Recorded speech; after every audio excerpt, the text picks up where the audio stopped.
la grabación y arrancamos con la tercera sesión del módulo 3 que tenemos como profesor al gran profesor Aldo Llanos. Así que yo me retiro, me quedo en el chat compartiéndoles algunos enlaces y les invito a que prestemos atención. Voy a proceder a compartir pantalla, profesor.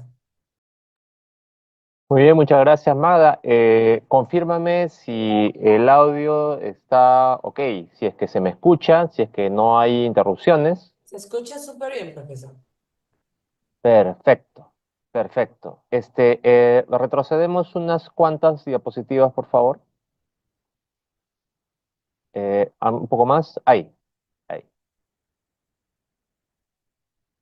Muy bien. Como ya lo hemos ido comentando en las clases anteriores, muy buenos días con todos los que se han tomado la molestia de levantarse a esta hora de la mañana y estar presentes para la clase.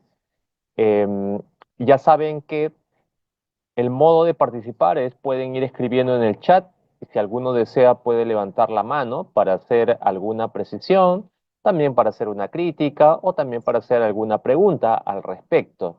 Tengan en cuenta que en 4 semanas estamos abordando la antropología filosófica desarrollada a lo largo de este tiempo, que no es poca cosa, así es que siempre es bueno preguntar. Ahora, voy a retroceder unos poquito nomás porque nos hemos quedado en Santo Tomás de Aquino. Bueno, estábamos terminando la Baja Edad Media, pero es para tratar de entender mejor las ideas que vienen a continuación y sobre todo en el periodo posterior al medioevo. Habíamos hablado de que con Santo Tomás de Aquino,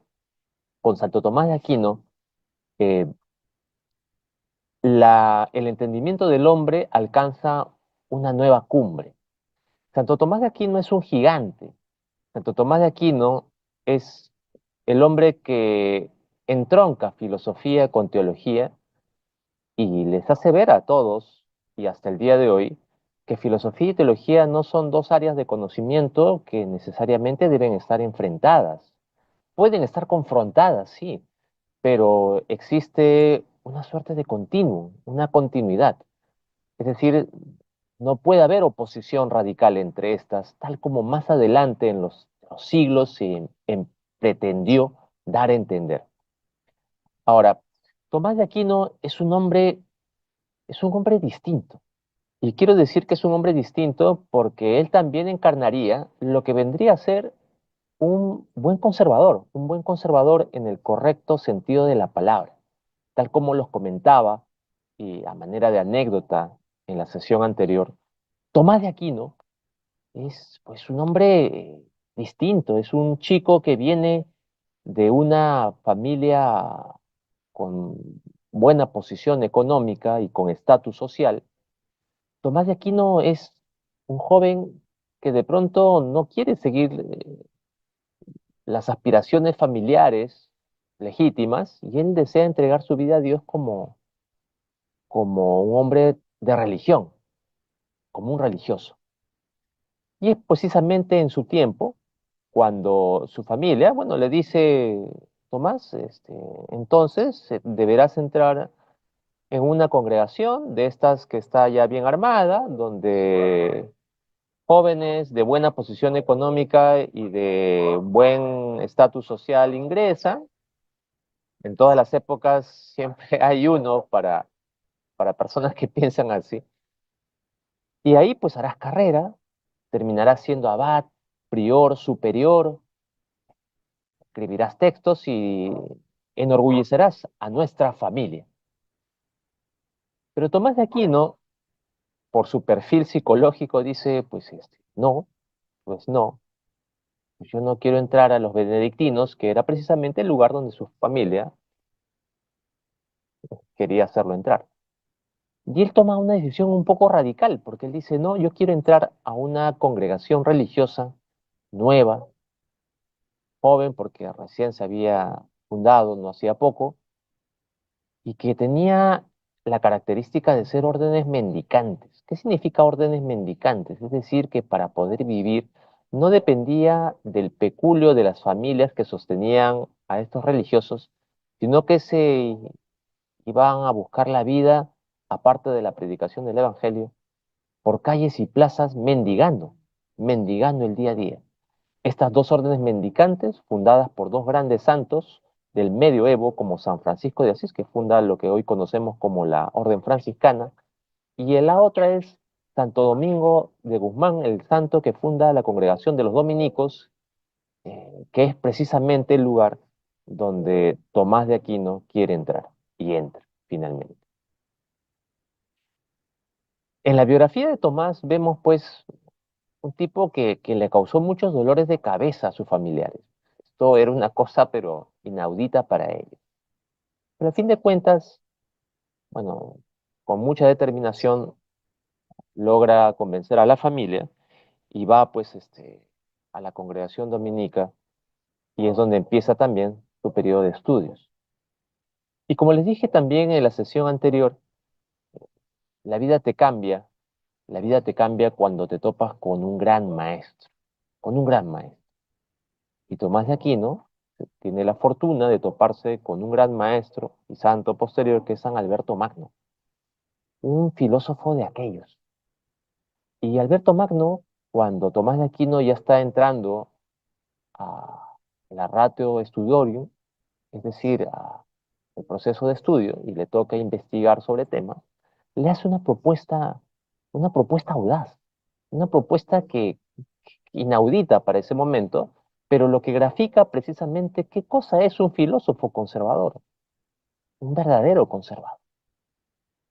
Por aquellos años, la filosofía y la teología cristiana era eminentemente agustina, es decir, de la fuente de análisis, de reflexión, era el agustinismo, y el agustinismo bebía precisamente de las fuentes platónicas.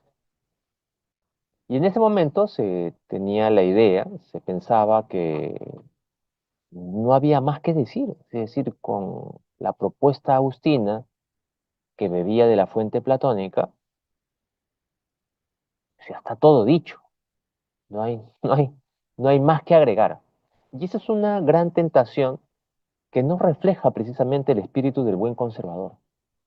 El buen conservador no es aquel que se atrinchera en el pasado, creyendo que todo tiempo pasado fue mejor y que si las cosas se dieron, no hay nada más que cambiar. El verdadero conservador, el que hace una filosofía conservadora, genuinamente conservadora, es aquel que sabe darse cuenta que en todo en la vida hay un núcleo, una esencia que hay que preservar y que hay que conservar a lo largo del tiempo, que podríamos decir inmutable. Pero no todo es inmutable. Hay muchas cosas que pueden seguir expandiéndose, explorando, añadiendo o quitando también. Y eso es precisamente lo que Alberto Magno le propone a Tomás de Aquino. Alberto Magno le dice, ¿sabes qué, Tomás? Ahora que vamos a empezar a estudiar y que tú tienes trabajos de investigación, te propongo estudiar a un filósofo que en el mundo cristiano, en Occidente, recién lo estamos redescubriendo.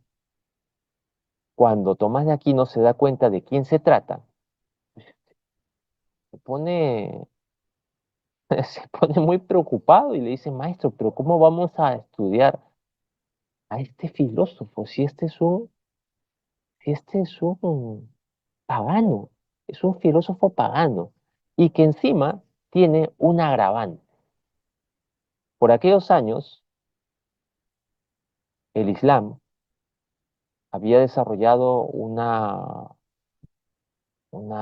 extensión bastante grande alrededor del orbe conocido y había alcanzado cotas de desarrollo cultural, artístico y filosófico muy alto.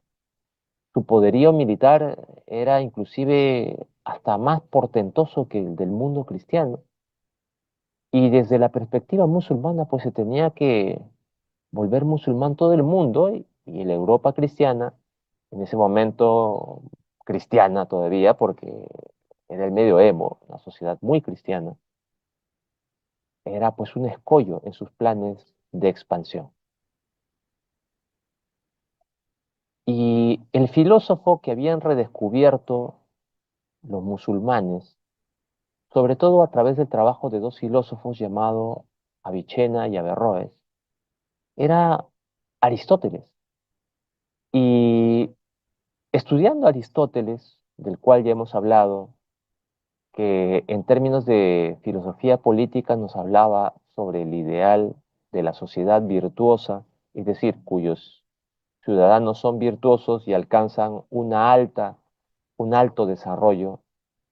Entonces, los musulmanes empezaron a construir su, su política, su cultura, el orden social a través de Aristóteles.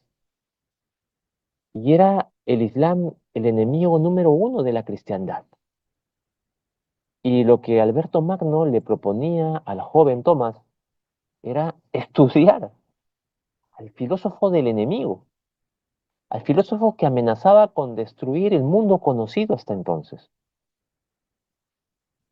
En ese momento, Alberto Magno, siendo un gran jefe, dice, oye, estudiemos a este filósofo porque me da la impresión que tiene cosas muy interesantes y que puede ayudarnos a reflexionar nuestra visión del mundo, nuestra filosofía y nuestra teología incluso. Tomás de Aquino, por el perfil que tiene y porque sería pues un conservador, un buen conservador, decide tomar el reto y lo que hace, sí, Aristóteles, Leonardo, empieza a trabajar con Aristóteles. Y lo que logra es una síntesis novedosa, una síntesis muy potente, una Sí, síntesis que permite que la filosofía perennis, que la teología alcance nuevas cumbres intelectuales. Y ahí vemos un claro ejemplo de lo que es una filosofía genuinamente conservadora, porque en una filosofía genuinamente conservadora no nos quedamos atrapados en el pasado, mantenemos lo que consideramos que es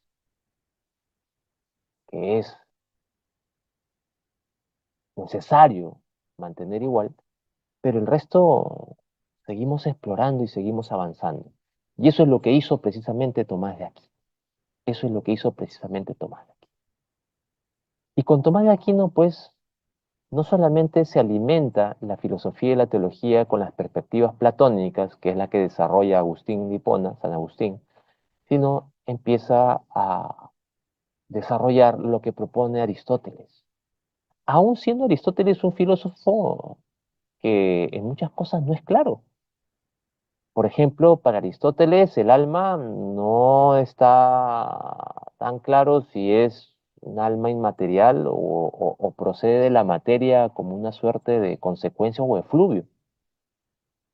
Para Aristóteles el universo es eterno, es decir, la idea de universo creado a partir de un punto, tal como lo preconiza la teología cristiana, y más aún la del medioevo, y más aún la del medioevo, colisionaba directamente con la idea aristotélica de que el universo es eterno, de que el universo siempre existió.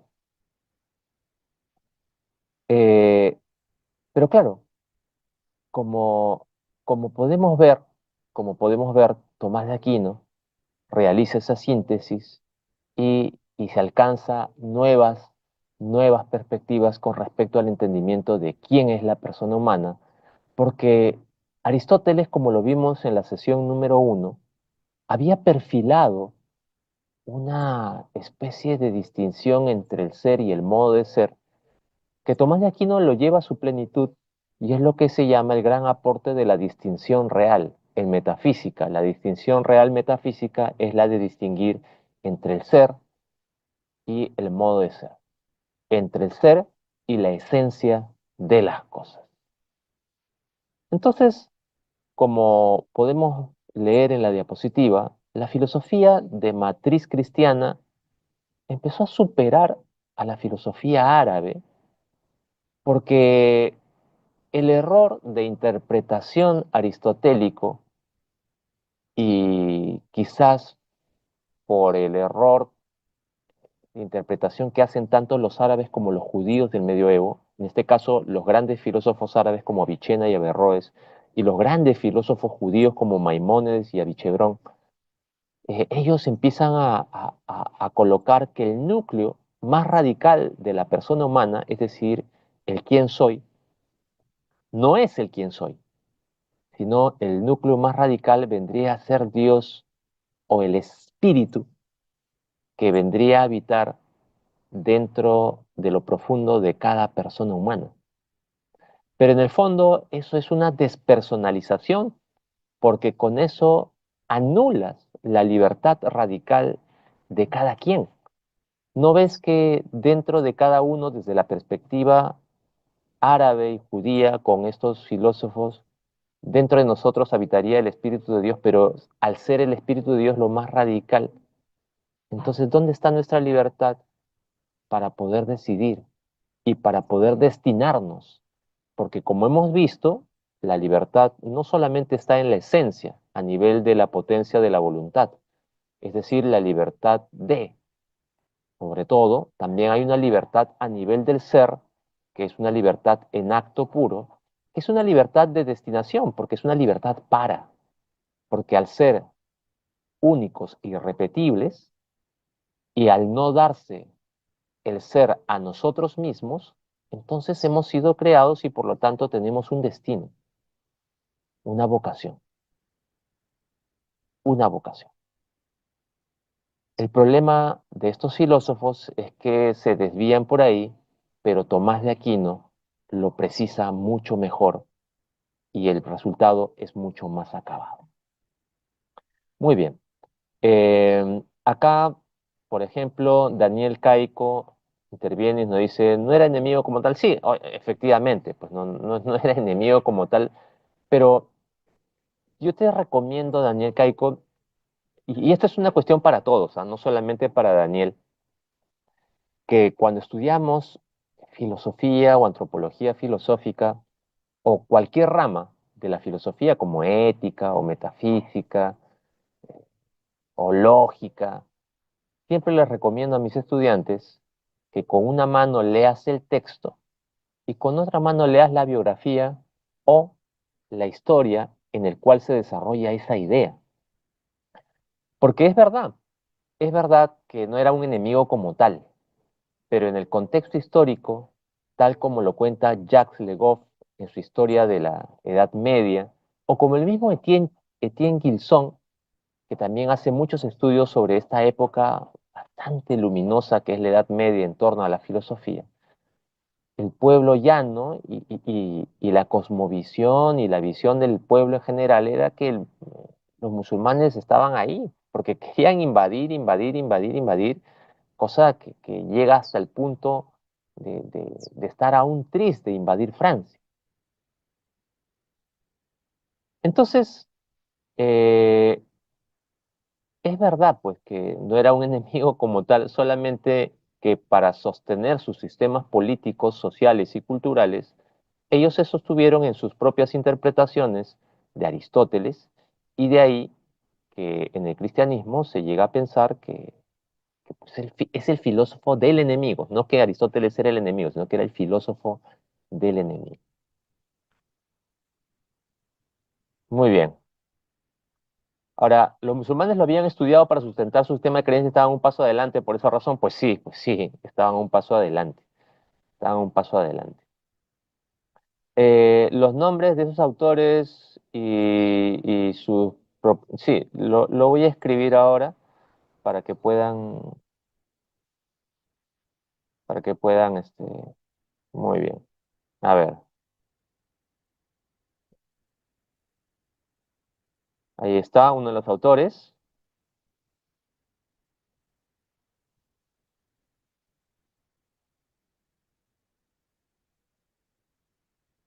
El otro autor, si lo escribo mal, me perdonan, pero Jacques Le Goff, no me recuerdo bien cómo es su nombre en francés. Eh, el segundo apellido no estoy tan seguro. Pero bueno, esos son los autores sobre los cuales pueden ir investigando, que hacen trabajos muy interesantes acerca de la Edad Media. Bueno, eh, Horson nos escribe, nos dice, con esa interpretación judía y musulmana casi sería Dios o una parte de Dios. Sí, claro, en el fondo. la idea de que no existe individualidad, sino lo que existiría sería una suerte de Dios presente en cada una de sus criaturas. eh, en sentido negativo lo vamos a ver más adelante con alguien llamado Hegel.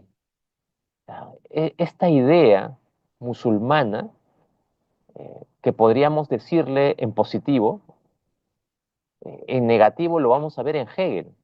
Claro, para Hegel no existe Dios, pero existe el absoluto, el espíritu absoluto, y cada uno de los individuos no tendría individualidad, sino sería participación de ese espíritu absoluto. Y la historia sería el camino hacia el encuentro y unificación con el espíritu absoluto. En el fondo, ambas posiciones nos llevan a la despersonalización, a la despersonalización. Es decir, nos quita libertad. Por eso, por eso, y he aquí una especulación mía, que algunos autores de renombre también lo han dicho mucho antes que yo, es que cuando tú despersonalizas y le quitas libertad al individuo, libertad, no libertad en la esencia, sino libertad en el ser, entonces al quitarse la libertad y no reconocerse la destinación personal a nivel del ser, entonces, ¿hacia dónde nos dirigimos cuando llegamos a la existencia? Entonces, estamos siendo dirigidos hacia un fin que es impuesto de fuera. En el caso de los musulmanes, queda claro, porque estamos dirigidos nuestra libertad hacia una suerte de salvación entendida por sus intérpretes, y es por eso que los musulmanes son capaces inclusive de autoinmolarse, son capaces de cometer una serie de atentados, porque su libertad está muy restringida, porque su libertad está, por así decirlo, escrita en la voluntad o en la supuesta voluntad interpretada por sus ayatolas, por sus intérpretes de la escritura coránica. Y en el caso del negativo, cuando quitas a Dios y pones algo como el espíritu absoluto hegeliano, pues de estas ideas hegelianas aparecen los autoritarismos, porque desde el hegelianismo se alimenta no solamente el autoritarismo fascista, sino también el autoritarismo comunista, donde es el Estado el que te dice hacia dónde debe ir tu destino y hacia dónde debe ir tu destino. Muy bien, continuamos entonces. La siguiente, por favor. Bueno, es por eso que esto es lo que se llama la Alta Edad Media, es el esplendor de la escolástica. Escolástica viene de école, que en francés significa escuela, donde hay altos exponentes que empiezan a llevar trabajos a nivel del descubrimiento de quién es la persona, quién es el ser personal, quién soy yo. Y entre ellos, pues, está San Buenaventura, que es un pensador franciscano, y sobre todo Santo Tomás de Aquino. En el caso de Santo Tomás de Aquino, hay muchos textos muy interesantes para introducirnos en el pensamiento de Tomás. Santo Tomás de Aquino es un autor que ningún cristiano y ninguna persona que, que no siendo cristiano quiere saber de filosofía o de antropología filosófica debería dejar de leer. Muy bien, siguiente.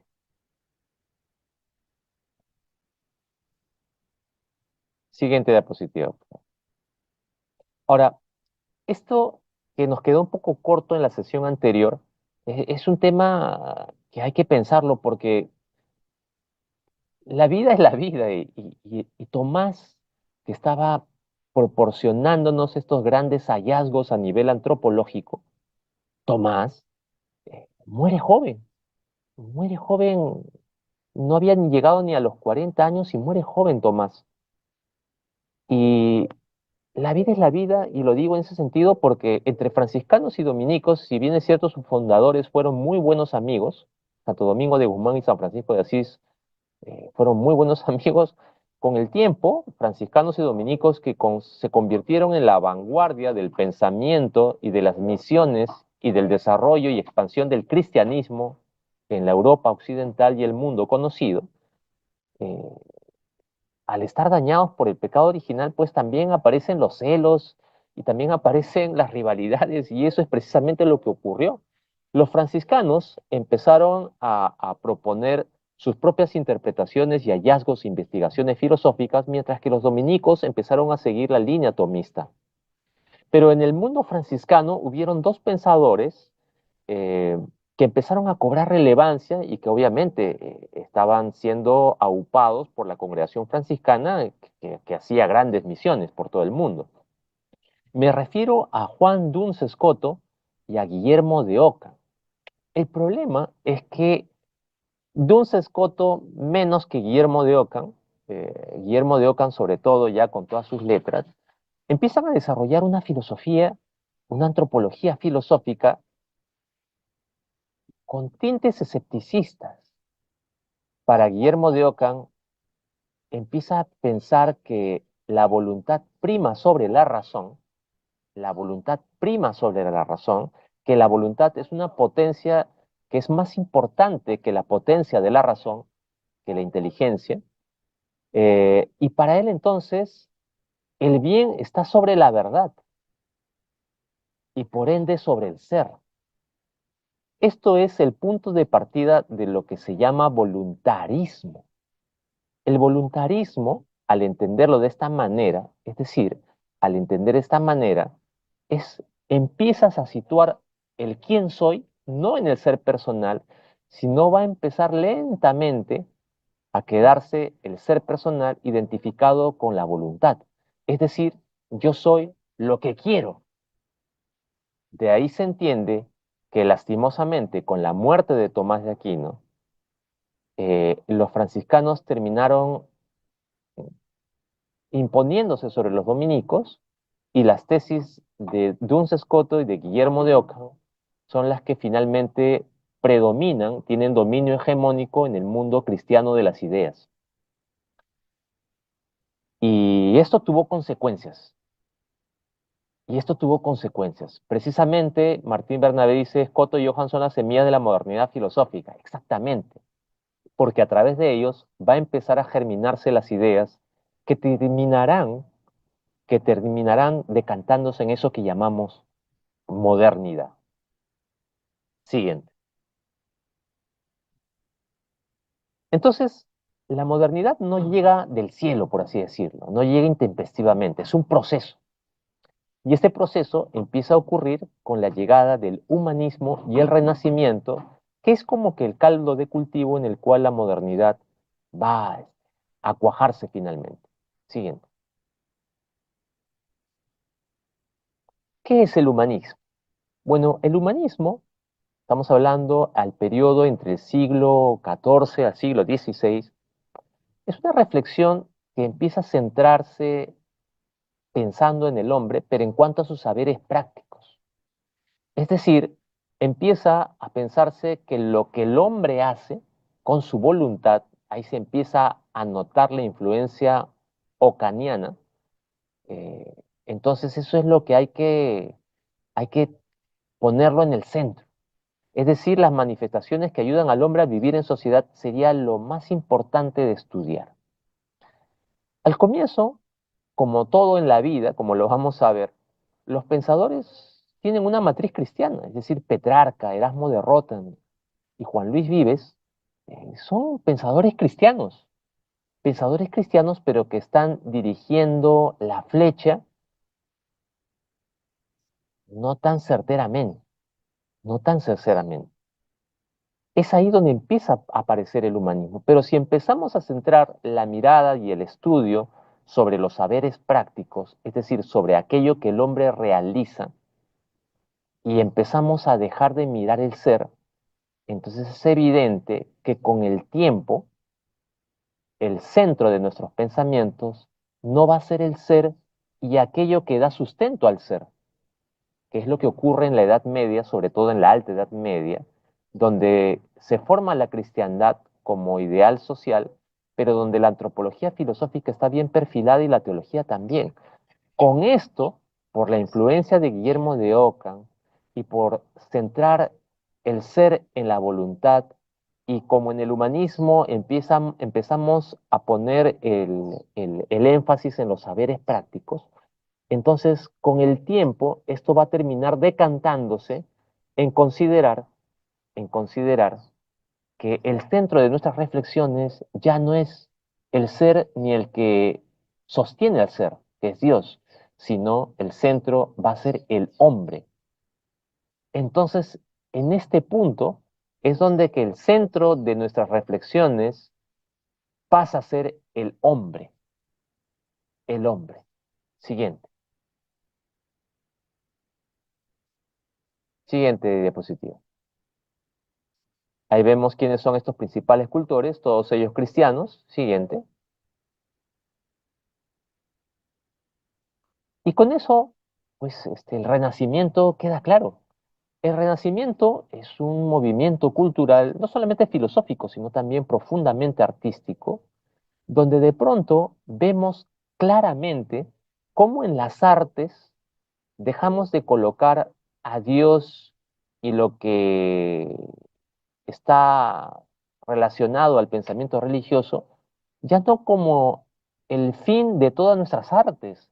Es decir, en la Edad Media se construyeron las catedrales góticas, los grandes vitrales góticos, el canto gregoriano, es decir, toda la sociedad estaba dirigida hacia Dios, donde en las grandes catedrales góticas, por ejemplo, los detalles más finos de arte no estaban en las plantas bajas, sino estaban en las torres, en las cúpulas. Pero alguien podría preguntarse, pero ¿por qué los artistas colocaban los mejores detalles en las partes altas, inaccesibles para la simple vista, si nadie los va a ver? Y es porque el artista tenía la idea de que sí, pues el ser humano no lo va a ver, pero lo va a ver Dios, porque está en lo más alto. Ese ideal cambia, porque con el Renacimiento ahora empieza a tomarse en cuenta que el hombre es el centro de nuestro arte y empezamos a redescubrir el arte griego y romano, y es el hombre el que empieza a situarse como el fin de toda actividad artística, y luego política, y luego religiosa, y así. Ahora, producto de eso, ¿quiénes son los que empiezan a reforzar a través de sus doctrinas la preeminencia de la voluntad sobre la razón? Es decir, empezar a dirigir el ser hacia la voluntad, no como lo hacen los modernos en su plenitud, sino empiezan a dirigir, el timón empiezan a virarlo.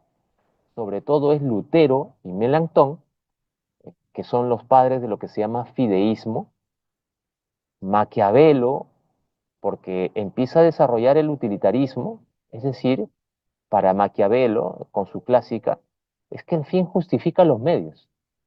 El fin justifica los medios dentro de la política maquiavélica. Y para Suárez es el esencialismo, es decir, empezamos a pensar más en la esencia que en el ser. Y en todos estos casos son reduccionismos, pues, porque estamos centrando todo en la voluntad. Estamos centrando todo en la voluntad. Siguiente. Es decir, yo soy lo que quiero. Ahora, sobre estos pensadores se ha escrito mucho, tanto desde el campo católico como desde el campo protestante, sobre la figura de Martín Lutero. Y Martín Lutero hay que estudiarlo bastante, hay que estudiarlo. No hace mucho se celebraron los 500 años, me parece, de la Reforma Protestante, y hubieron numerosos trabajos conjuntos entre católicos y protestantes acerca del impacto y el alcance de las ideas luteranas. Y es que con Lutero pasa algo muy interesante, y en eso voy a mencionar las cosas en las que los autores de ambas tradiciones cristianas coinciden, aunque también hay diferencias. ¿Cuáles son? Lutero es un monje agustino, es decir, es un católico, que en su contexto da cuenta de que el actuar, es decir, la conducta práctica de muchos clérigos en su región natal, no es la ideal. Y hay una suerte de controversia en torno a la venta o el cobro con respecto a- al perdón de los pecados, al perdón de los pecados. Entonces, ante ese hecho concreto, Lutero tiene la idea de que el catolicismo ha desviado el norte, que el cristianismo se ha perdido y que el cristianismo tiene que volver a sus orígenes, a su esencia, cosa loable. La cuestión para Lutero es que él, a diferencia de otros, como San Ignacio de Loyola, como Santa Teresa de Jesús, que también se dan cuenta en sus respectivos contextos, que es la España de aquellos años, que también se dan cuenta que las cosas no están caminando tan bien, eh, Lutero decide, vamos a retornar a las fuentes del cristianismo, pero fuera de la iglesia, saliéndome de la iglesia católica. A diferencia de Ignacio de Loyola y Santa Teresa de Jesús, Teresa de Jesús, Teresa de Ávila, que también se dan cuenta de ello, pero ellos dicen, vamos a hacer los cambios desde dentro. Pero para Lutero salir contextualmente, tiene, por así decirlo, la buena fortuna de que en el contexto político los príncipes de su zona natal de Alemania estaban también ya cansados de la influencia y hegemonía de Roma. Y ellos querían tener un poquito más de control sobre sus decisiones. Recuerden que es una época en la cual la religión impregnaba mucho la vida social y política de su tiempo. Entonces ellos son los que le dan una suerte de protección a Lutero para que no sea enjuiciado en Roma por el Tribunal de la Santa Inquisición, por el Santo Oficio. Lutero lo que dice es lo siguiente, Lutero dice que para empezar el gran problema es la razón, es decir, el gran problema es la razón porque nos ha desviado del cristianismo auténtico. Y es por eso que para Lutero, como dice Tyers, la inteligencia no solamente debería ser, eh, la inteligencia no solamente debería ser puesta entre comillas, sino Lutero tiene frases muy duras. Dice que la razón o la inteligencia es la prostituta del diablo y que por lo tanto podemos alcanzar la salvación solo con la fe. ¿Y qué significa eso? Con la voluntad, con la voluntad. Por eso, si tú tienes la voluntad, el deseo, entonces alcanzarías la salvación. Esto de Lutero, esto de Lutero es que él propone la libre interpretación bíblica. Propone la libre interpretación bíblica. ¿Por qué? Porque desde las perspectivas católicas existe algo que se llama magisterio, y el magisterio es aquella tradición que se remonta hasta los padres de la iglesia, que te dicen que todo lo que tú interpretas de la Biblia tiene ciertos márgenes. Es decir, puedes interpretarlo de acá a acá, pero más allá eh, ya no sería conforme a lo que siglo tras siglo se ha ido entendiendo. Para Lutero es importante la libre interpretación.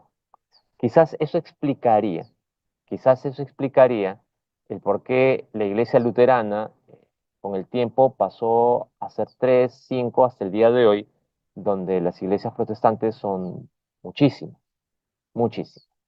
Alessandro Paulo levanta la mano. Si le dan el pase, por favor. Sí, profesor, buenos días. Una consulta. Lutero y aquellos monarcas, no, aquellos personajes de la Príncipe. nobleza Ah, príncipes, que fueron sus aliados, ¿tenían algún tipo de interés aparte de carácter económico, no sé, por ejemplo, para desprenderse de la Iglesia Católica? sí, hay autores que siguen esa línea, cuyas tesis son de que los príncipes quieren sacarse de encima la férula romana, sobre todo porque a través de la Iglesia Católica se le imponían ciertos pagos y tributos que ellos ya no estaban dispuestos a hacerlo. Esa es la tesis de algunos historiadores. Historiadores no solamente católicos, sino también historiadores protestantes. Por eso estoy mencionando ahora, para no causar controversia, eh, las cosas que vas a encontrar de ambos lados, o sea, en lo que coinciden, en lo que coinciden. Bueno, bueno, entonces, esto es lo que ocurre, esto es lo que ocurre. Entonces, con Lutero, Lutero dice, no necesito de un magisterio para interpretar correctamente las Sagradas Escrituras, es decir, yo, de buena fe, que en el fondo es de buena voluntad, si tengo la intención de interpretar correctamente la Biblia, el Espíritu Santo me va a asistir y yo lo voy a interpretar. Y con eso es donde aparece lo que se llama el fideísmo. Ahora, ¿qué consecuencias tiene eso? Desde el lado católico se entiende que esto es el inicio de la teología liberal. ¿Qué significa teología liberal? Significa que ya no hay un ente o una institución sobre mí que me tiene que regular o poner los márgenes de interpretación auténtica, sino ya cada uno lo que interpreta, pues está bien, pues está bien. Por ejemplo, yo como Aldo Llanos puedo escribir un libro sobre lo que yo considero que la Biblia me está diciendo a mí, eh, pero la iglesia puede estudiar ese libro y decir lo que está diciendo el profesor Aldo es católico porque está dentro del magisterio, pero también puede decir lo que está diciendo el profesor Aldo está fuera de lo que tiene el magisterio y esto no es católico. Entonces, el pueblo fiel católico dirá, lo leo por una cuestión de curiosidad, pero no lo hago mío. Con la llegada del luteranismo y de las tesis de Lutero, ya no hay quien te ponga esos márgenes y por eso es que las iglesias protestantes, muchas de ellas son tan distintas entre sí, porque ya no hay márgenes establecidos. Para la perspectiva católica, esto es lo que se llama el inicio de la teología liberal. Y esta idea, en los círculos protestantes, que es una idea poderosa, que es la de la voluntad por sobre la razón, es lo que lleva a desarrollar el capitalismo, que es la tesis de Max Weber. ¿Por qué? Porque el capitalismo no aparece en las sociedades católicas, el capitalismo aparece en las sociedades protestantes, en las sociedades protestantes. ¿Por qué? Porque dentro del capitalismo está la idea liberal de fondo de que cada uno con su voluntad puede llegar a alcanzar su destino. Muy bien. Acá hace una iPhone, no sé quién será. Dice, si bien es cierto el protestantismo, iniciándose en Lutero, carece de un magisterio en los mismos términos católicos, no lleva la libertad absoluta de interpretación como puede verse en los ejemplos de catecismos Exactamente. Ese es un punto que gracias, que lo recuerda, pues que en un primer momento, al verse que las iglesias protestantes empiezan a fraccionarse y multiplicarse, entonces se arma el catecismo de Westminster, que trata el catecismo de Westminster. Pero aún siendo el catecismo de Westminster un intento de reunión bastante loable, que también merece la pena ser estudiado, el problema es que no paró el fraccionamiento, no paró la multiplicidad. Eso hasta el día de hoy sigue fraccionándose. Muy bien. Pasamos a la siguiente. María Novoa dice, siempre hay un interés político para intentar fragmentar la Santa Iglesia Católica. Eh, mm, Mira, lo que yo te sugiero, María, es que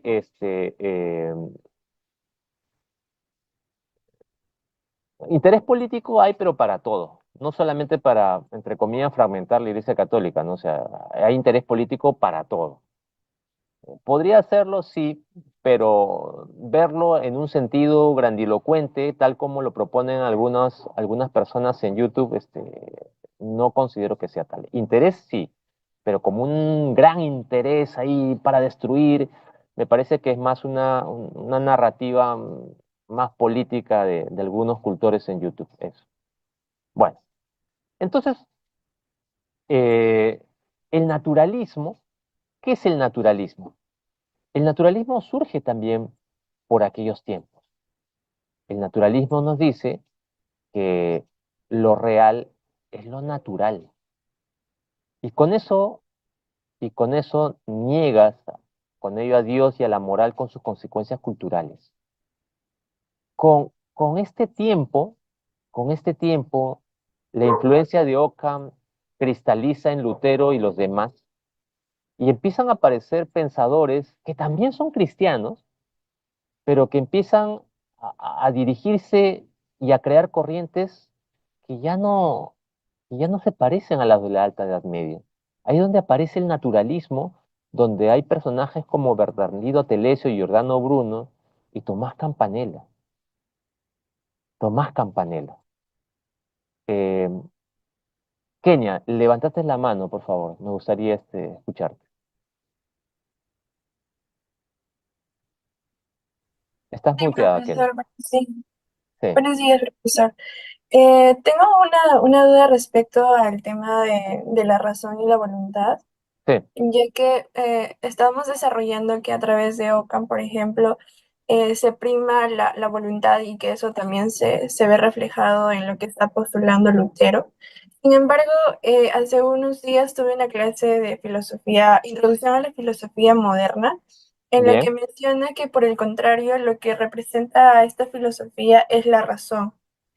Y esto de acá era relacionado con los avances tecnológicos del momento, los avances industriales, y menciona que el sujeto moderno está basado en la razón y de esta manera va a tratar de entender la realidad a través de las matemáticas. Sí, Eh, ajá, entonces, no sé cómo relacionar estos dos conceptos. No sé si me sí, podría ayudar. Kenia. Gracias por la precisión.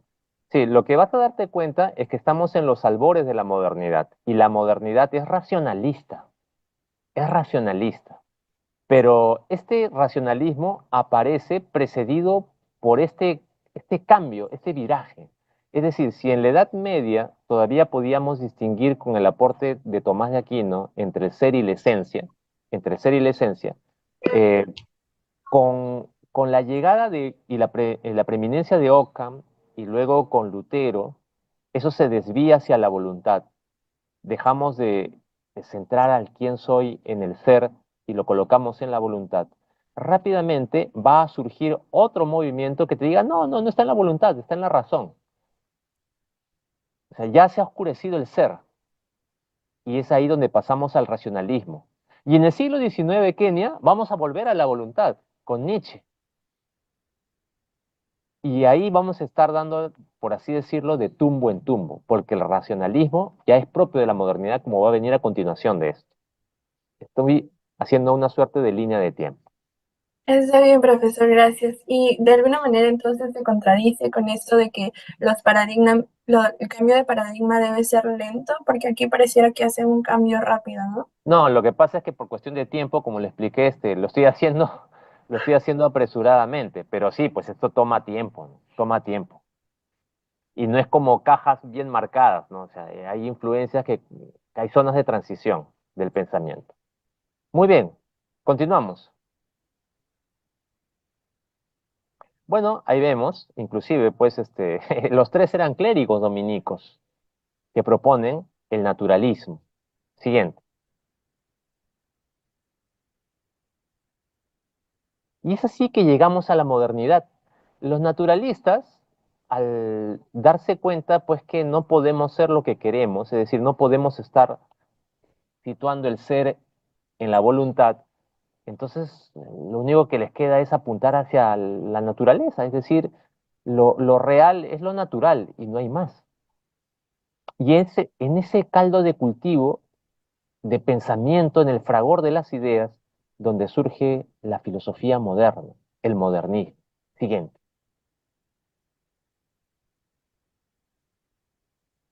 Ahora, la modernidad es un intento de volver a pensarnos el hombre al margen de Dios. Ahí vamos a toparnos con una persona bien especial que es René Descartes.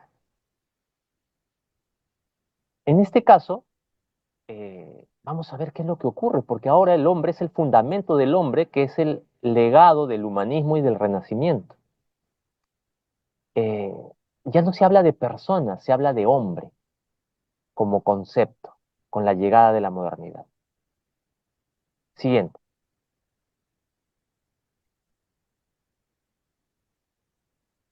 Es ahí donde nos dice Kenia que aparece pues el racionalismo. Entonces la modernidad saca su DNI precisamente a partir del siglo XVII al XVIII, donde como respuesta, porque el racionalismo surge no en el entorno protestante, el racionalismo surge en los entornos católicos, porque el entorno protestante iniciado con Lutero es voluntarista. Entonces, como respuesta desde los círculos intelectuales de matriz católica, surge una respuesta. No, no puede estar en la voluntad, tiene que estar en la razón. Y es donde aparece el racionalismo. Pero el racionalismo tiene un defecto, es el de la pretensión de darle una autonomía absoluta a la razón, una autonomía absoluta a la razón, independiente de sus fuentes, que en el fondo es otro voluntarismo, en el fondo es otro voluntarismo, o por lo menos iniciado por el voluntarismo, motivado por el voluntarismo. Y esto es lo que Kenia se ha dado cuenta y ahora les estoy explicando con mayor detalle. ¿Quiénes son los mayores representantes de este movimiento? Ahí está René Descartes, Blas Pascal, Malebranche, Spinoza, Leibniz, que como Kenia nos dijo, son muchos de ellos matemáticos, porque en aquel tiempo la matemática estaba alcanzando grandes cotas de desarrollo. Ahora, René Descartes es el personaje a ponerle la lupa en este momento. ¿Por qué razón? Porque René Descartes, católico, estudió en un colegio jesuita y el problema de muchas escuelas jesuitas de aquel siglo es que no empezaron a enseñar a Tomás de Aquino en sus fuentes, sino empezaron a enseñar un tomismo, pero un tomismo reinterpretado muchas veces por su principal pensador, que es Federico Suárez. Es una especie de tomismo suarecista. Y René Descartes dice, porque esto es muy propio del racionalismo, pero que en el fondo nace a partir de un voluntarismo, al ver el problema que ha ocurrido, al ver el problema que ha ocurrido por esta dolorosa separación entre protestantes y católicos en el mundo occidental, René Descartes dice, voy a tratar de probar la existencia de Dios de una manera racional, tan, pero tan rigurosa, que nadie, pero absolutamente nadie, va a poder contradecirla y va a tener que aceptar el cristianismo porque ya pues no existe nada más que decir.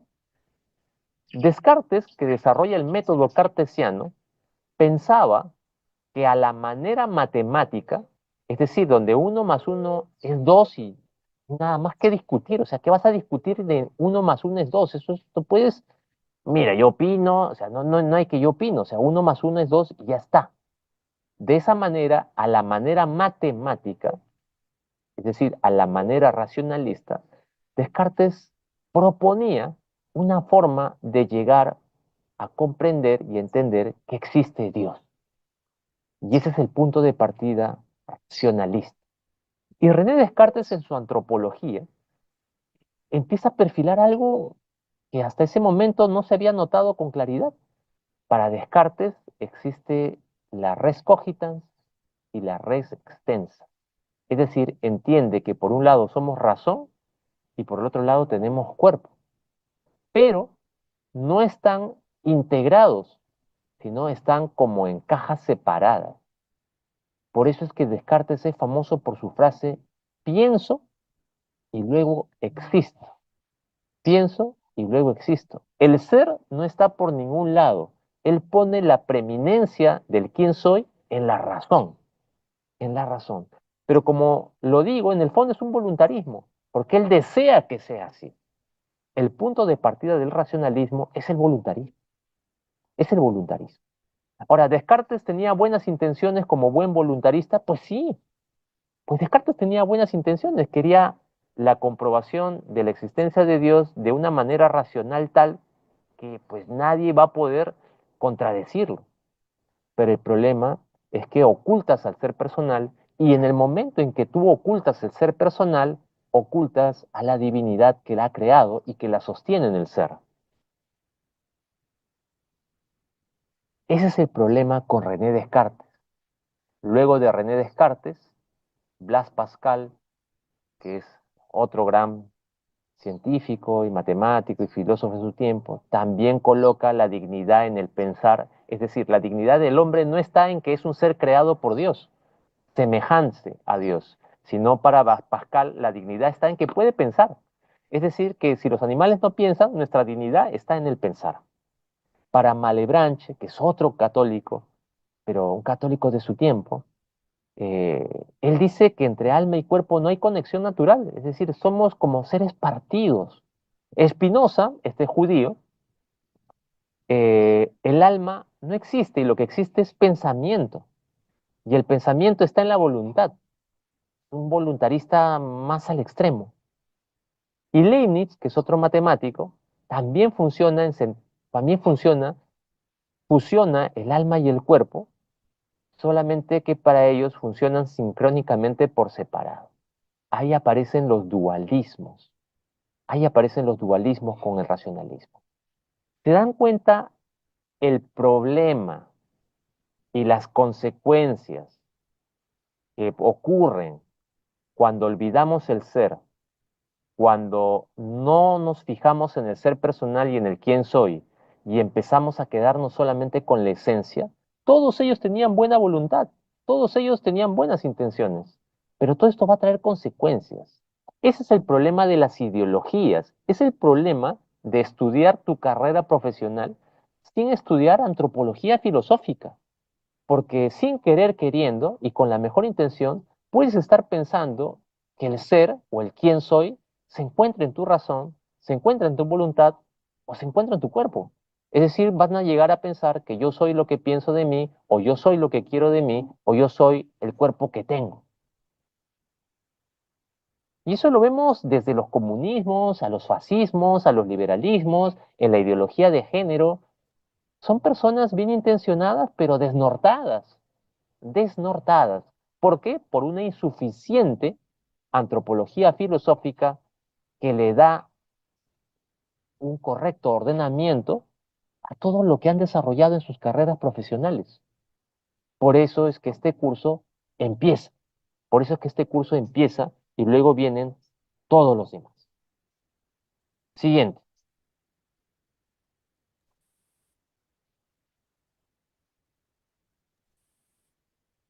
Sí.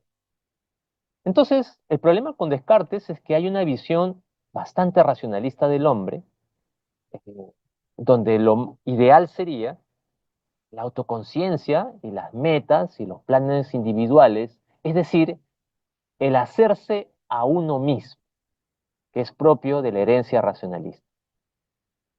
Ahora, Abel Flores nos dice, el dualismo no nace en el racionalismo, ya se trabajaba con Platón y Aristóteles. Exactamente. Y como te estás dando cuenta, Abel, el mundo de las ideas es como un péndulo, pues. Y la idea es tratar de ubicarnos bien, de ubicarnos bien.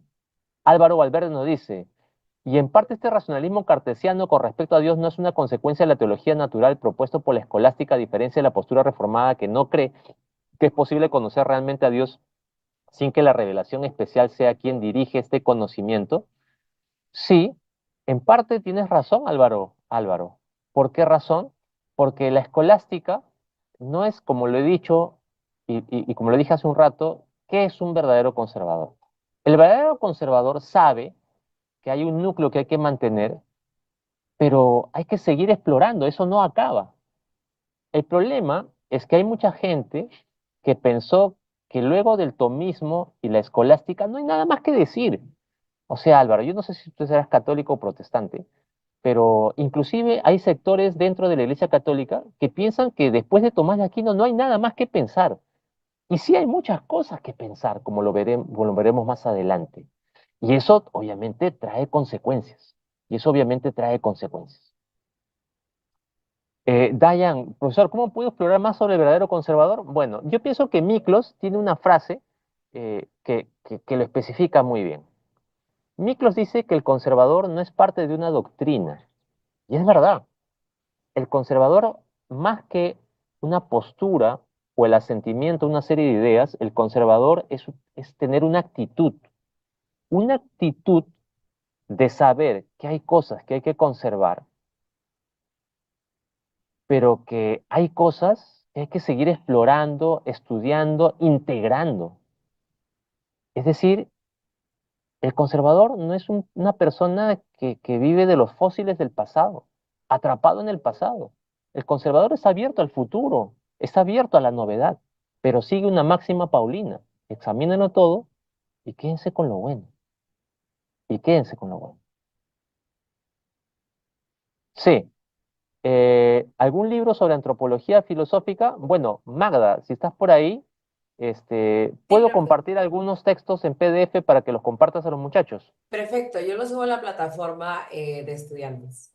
Yo creo que mejor se lo pasas a sus WhatsApp o a Ah, sus también puedo hacer correos eso. También puedo por el hacer eso ya tema, que tenemos enlace, el grupo de sí, WhatsApp. sí, por Pero el tema de, ambas partes. ya, sí me entiendes por qué quiero hacerlo así, ¿no? Sí, sí, Ah, sí. ¿lo quiere compartir ahorita? No, no, no, no, no, yo te lo paso y después tú se los pasas, pero que no Ah, esté en la sí. plataforma a veces por el problema del copyright. Ah, ok, ok. Está bien, no se preocupe. Sí, Entonces, WhatsApp. sí, muy bien, muchachos. ¿Cómo estamos con el tiempo, Bueno, ya entramos a los últimos 20 minutos de la clase, entonces no sé si preferiría que haya No, seguimos, preguntas o continuar. Ok, seguimos, y mientras vamos contestando entonces, ok, solamente para tenerlo claro. ok. Muy bien, muy bien. Entonces, sí, Álvaro, es correcto lo que tú estás diciendo, pues sí, el problema es que en algunos pensadores nos quedamos atorados con Santo Tomás de Aquino y Santo Tomás de Aquino pues no culminó pues la historia de la filosofía y la teología. Hay muchas cosas que seguir explorando. Es más, Tomás de Aquino, el mismo Tomás de Aquino, no tenía esa actitud que tienen muchos de los neotomistas que piensan que no hay nada más que decir. Si el mismo Tomás de Aquino inclusive hizo suyo al, al hereje, al pagano Aristóteles, y mira qué es lo que hizo. Entonces, en ese sentido, ¿qué cosa es la antropología o la filosofía conservadora? Es lo que estamos viendo todo esto. Aquel que es capaz de navegar y recoger los aportes y reflexionar. Y en eso se puede equivocar el conservador, sí, porque el conservador no es infalible. Podemos cometer errores, podemos fallar en algunos análisis, en algunos alcances pueden estar limitados, pero el conservador no es aquel que se queda quieto y esclerotizado. El verdadero conservador es que prefiere salir y tropezarse, pero seguir caminando, que quedarse quieto y morir anquilosado. Ese es el verdadero conservador. Por eso es que Miklos tiene toda la razón cuando afirma que el ser conservador no es ser parte de un ideario, una doctrina, que sí puede haberla. Sobre todo es una actitud, es una actitud. Muy bien. Entonces, otra de las consecuencias de haber resituado el ser, el quién soy, en la esencia, es el empirismo. Es el empirismo. Ahora, ¿qué significa el empirismo? El empirismo es aquella idea que dice, bueno, como no hay forma de conocer lo que no puede, no hay forma en un sentido científico experimental, no puedo alcanzar a conocer con mis cinco sentidos aquellas realidades que no son naturales, entonces las damos por anuladas, por canceladas. El empirismo te dice que la realidad solamente existe en cuanto es conocido y experimentado por nuestros cinco sentidos externos. De aquí idea es partidario Thomas Hobbes, del cual sale inclusive una filosofía política. Y Hobbes te dice, el alma es corpórea. Thomas Hobbes obviamente bebe de las fuentes del naturalismo y para Hobbes, en su antropología filosófica, yo soy mi cuerpo, porque mi razón y mi voluntad no son inmateriales, sino forman parte de mi cuerpo. Obviamente, ya imaginas el tipo de política que va a desarrollar Thomas Hobbes cuando sitúa al ser en el cuerpo.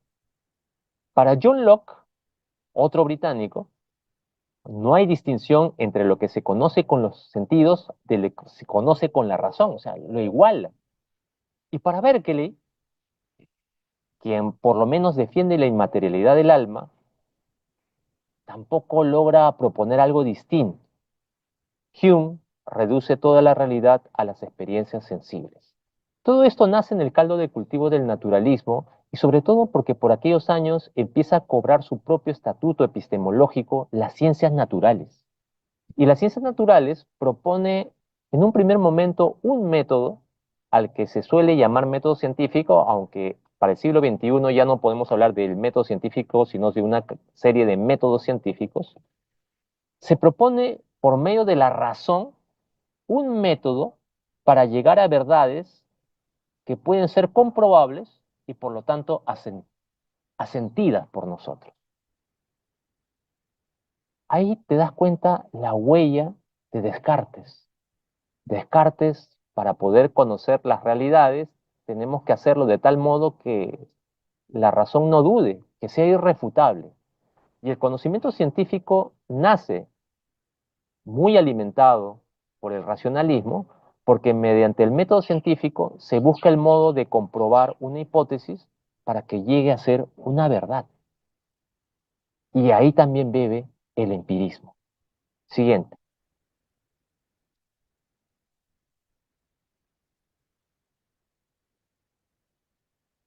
Entonces, ¿qué pasa si la visión empirista predomina en un grupo humano, en un grupo social, en un gobierno?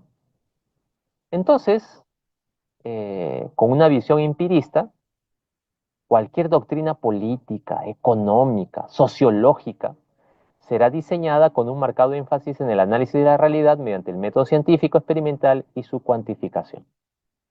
Por eso es que si alguno de ustedes estudia sociología, otro está estudiando economía, otro de ustedes está estudiando psicología, otro está estudiando administración de empresas, donde hay un curso que se llama recursos humanos.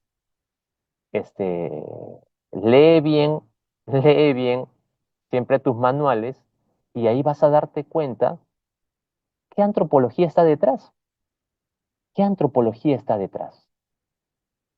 Y te darás cuenta que los manuales universitarios tienen distintas antropologías de acuerdo a la corriente antropológica subyacente detrás de que escribió el, el sílabus de la carrera profesional que tú estudias. Siguiente.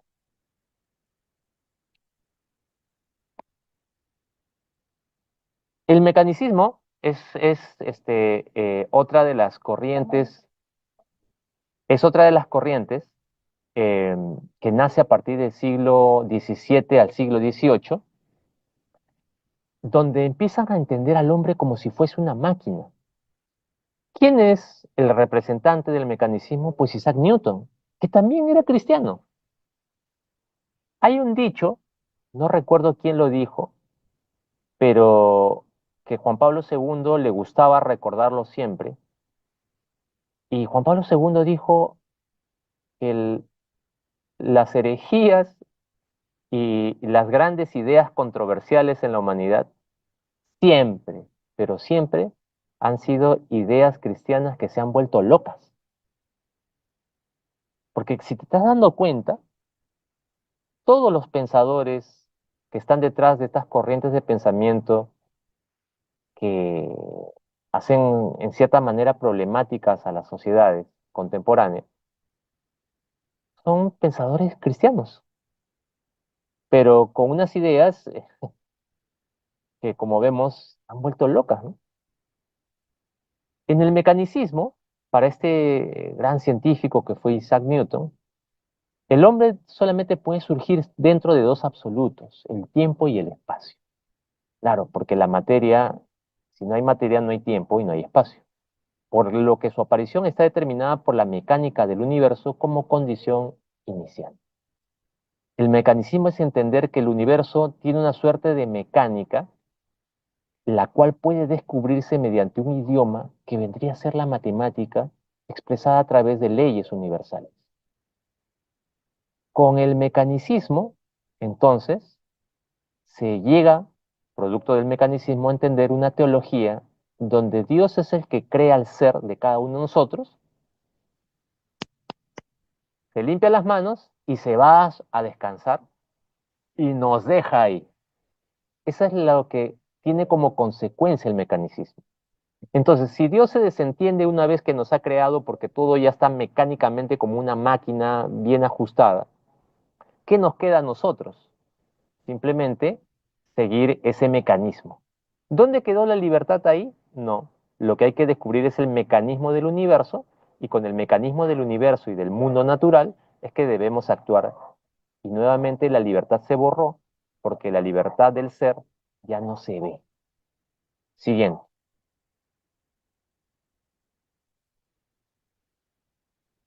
Muy bien.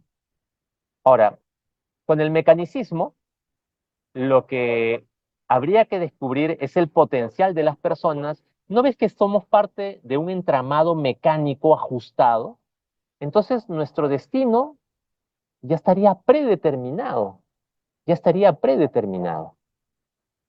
Y este es un tema donde se halla las huellas, donde se hallan las huellas de Juan Calvino. Juan Calvino creía en la predeterminación. Es decir, Calvino, en su doctrina de la predeterminación, que él le llama predestinación, él decía que habían personas que habían sido destinadas para salvarse y otras estaban destinadas a condenarse. Esta idea tiene consecuencias, sí, porque la influencia del calvinismo en la Inglaterra fue muy fuerte, sobre todo en los colonos que llegan a Estados Unidos.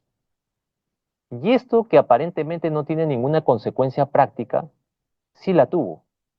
¿Por qué? Porque cuando el colono británico, con esta idea de predestinación, llega a las costas de Norteamérica, así como llegó a las costas de Nueva Zelanda, a las costas de Australia o a las costas de Sudáfrica, y esta idea está detrás, entonces no le interesa el proceso de evangelización y no le interesa el proceso de inculturación. Si ellos no han conocido la revelación, es porque están predestinados a ser condenados. ¿Para qué vamos a gastar tiempo y recursos predicándoles? Esa es una interpretación que muchos de los británicos, influidos por esta idea, empiezan a tener cuando llegan a estos países, hasta hoy países. Entonces no hay mestizaje posible. Y estas sociedades prosperan rápidamente porque simplemente están trasplantando un sistema sociopolítico de un lugar a otro lugar y rápidamente los países van a alcanzar a estar en el primer mundo, como lo vemos Australia, Nueva Zelanda, Estados Unidos, Canadá. En cambio, cuando llegan los españoles a América, y luego de la controversia de Valladolid, donde se discute entre Bartolomé de las Casas y Juan Ginés Sepúlveda sobre si los indios tienen alma o no, y gana la postura del cura dominico Bartolomé de las Casas, entonces el rey de España, que es un rey católico, entiende que a los indios hay que protegerlos, y no solamente protegerlos, sino que también son sujetos de evangelización.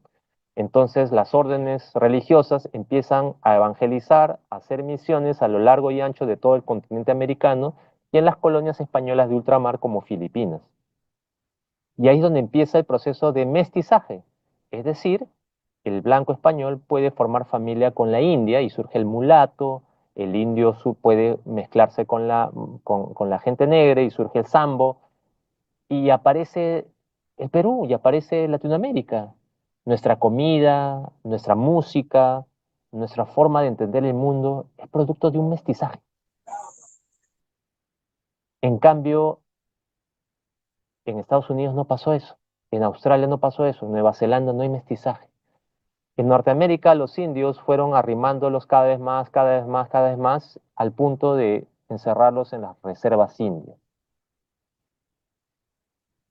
Es verdad que otro tipo de pensadores evangélicos no pensaron de la misma manera, pero como no hay magisterio, entonces no hubo unicidad en esto.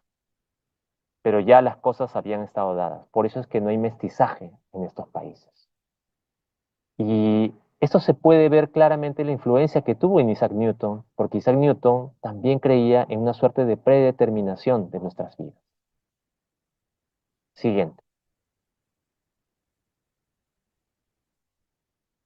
Con la Ilustración, el racionalismo llega a una de sus cumbres.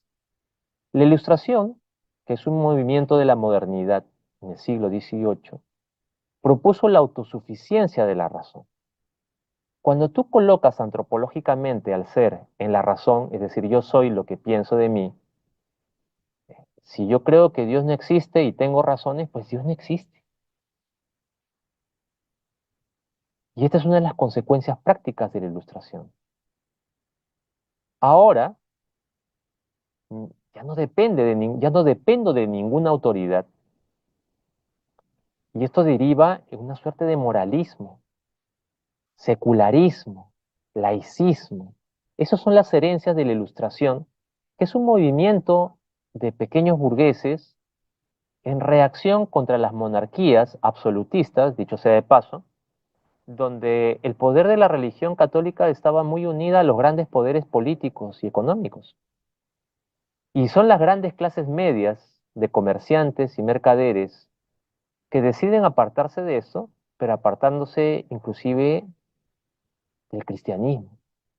Y esto es lo que se llama la Revolución Francesa y el proceso de ilustración, donde incluso los revolucionarios ilustrados llegaron a expropiar propiedades de la iglesia, dijeron que los colegios, que en su gran mayoría eran cristianos, dejasen de enseñarse religión y volverse una educación laica, donde, donde incluso los ilustrados sacaron las imágenes religiosas del principal templo católico de París, que es Nuestra Señora de Notre Dame, Nuestra Señora, y colocaron una estatua de la diosa Razón.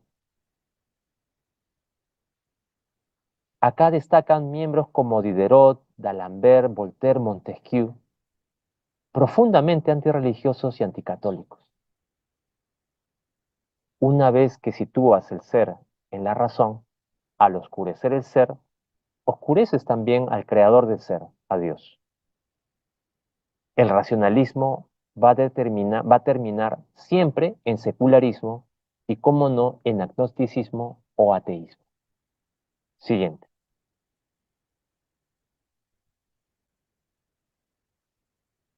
Entonces, como vemos, el ideal del ser humano ya no es el ser en relación con Dios, es decir, el cristiano.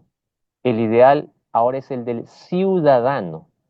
Ahora el ideal es el del ciudadano. Acá muere el antiguo régimen, es decir, la antigua forma de gobierno por medio de las monarquías, cuyo poder estaba sustentado por la unión entre la iglesia y la monarquía, porque esto era de derecho divino. El rey o el monarca tenía legitimidad de gobierno porque era el papa o los obispos los que lo coronaban y le daban esa legitimidad, siempre y cuando este rey, por más poderoso que sea, suscriba los principios cristianos en el modo de gobernar a sus naciones. Ahora, con el ideal del ciudadano, ya no. Esto ya no es así. Ahora son el propio gobierno apartado de Dios, quienes pueden ponerse de acuerdo por medio de la democracia en qué es lo que está bien, qué es lo que está mal y determinar el destino de todas las personas, ahora entendidas solamente como ciudadanas. Siguiente.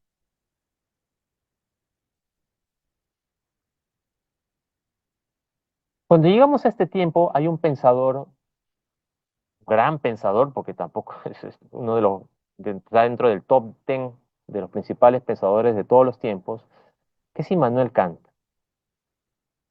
Immanuel Kant hace una reflexión, hace una antropología filosófica en medio del racionalismo y el empirismo, que era lo que dominaba su tiempo. Este pensador de la ciudad de Königsberg es nuevamente voluntarista, y él piensa que no es posible acceder al ser personal por medio de la razón. Y en eso, y en eso acierta. Tomás de Aquino hace la distinción real entre ser y modo de ser. Pero el acceso al ser con la razón es muy débil e insuficiente. Porque yo no puedo pensar quién soy y conocer realmente quién soy con mi razón, porque lo pensado por mi razón no soy yo, es una imagen o una forma, una fotografía de quién soy. Tomás, ¿cómo vamos a acceder al ser entonces? ¿Cómo voy a saber quién soy yo? Tomás de Aquino no termina por descubrir cómo se accede al ser, o de repente no lo pone por escrito, pero sí lo tenía en mente, porque muere joven. Ockham no la ve, Descartes no la ve, y obviamente Kant intenta y se da cuenta de que con la razón no puedo alcanzar el ser, y en vez de pensar o en vez de intuir otra forma de acceder al ser, que sí puede accederse si es que estudias teología, pero Kant no quiere verlo y no puede verlo y simplemente tapia con una pared el acceso al ser. Entonces, si no hay ser y al ser el ser creado, podemos conocer nuestro destino, entonces, ¿para qué venimos a este mundo? ¿Dónde está nuestra vocación? Para Kant, como no existe Dios quien te marca tu vocación, ese llamado, entonces los seres humanos, nuestro destino está marcado por algo que se llama un imperativo categórico, es decir, una ética que se puede alcanzar con la razón, puramente normativa, y que ahí está nuestro destino. Es decir, Kant piensa que los ciudadanos encontramos nuestro destino dentro de los márgenes de la ciudad-estado. Y lo que la ciudad-estado determine que hay que hacer, ese es nuestro destino. Pero ese no puede ser nuestro destino personal. No puede serlo. Pero eso es lo que ocurre precisamente hoy en día, cuando son los gobiernos los que nos tienen que decir hacia dónde debemos ir, cuando eso no es una atribución gubernamental. Siguiente.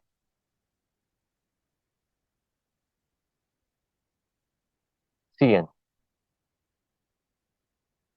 Por eso, eh, mucho del mundo en que vivimos hoy es consecuencia de Kant, porque Kant es un pensador formidable que da buenas argumentaciones en sentido lógico a favor de esta tesis, a favor de esta tesis.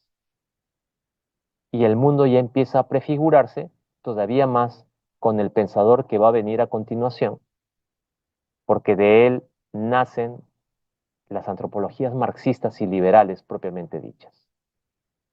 Siguiente. Es la llegada del idealismo y con eso continuaremos en la siguiente sesión. Muchas gracias.